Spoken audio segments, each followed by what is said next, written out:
कर्मा जयंती के अवसर पर मरकाटोला में साहू समाज ने निकाली भव्य शोभा यात्रा। ग्राम मरकाटोला में परिक्षेत्र स्तरीय कर्मा जयंती का आयोजन सदन मरकाटोला में किया गया।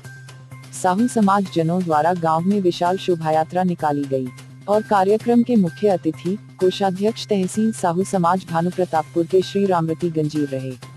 श्री रामरती ने कहा कि समाज की मुख्यधारा से जुड़कर समाज के उत्थान के लिए काम करेंगे और साथ ही युवक युवतियों की भी प्रोत्साहना की।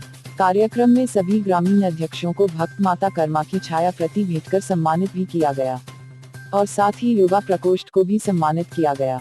इस अवसर पर साहू समाज के सभी पदाधिकारी भी मौजूद रहे।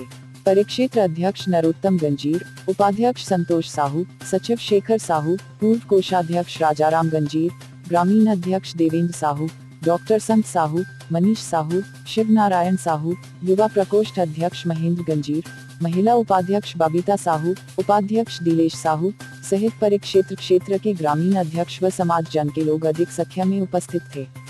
छत्तीसगढ़ और बस्तर के तमाम खबरों पर हमारी नजर, आपकी खबर हमारी कलम। बस्तर के तमाम छोटी बड़ी खबर से हमेशा अपडेट पाने के लिए अभी हमारे बस्तर न्यूज यूट्यूब चैनल को जरूर सब्सक्राइब कीजिए और वीडियो अच्छा लगे तो लाइक और कमेंट जरूर कीजिए।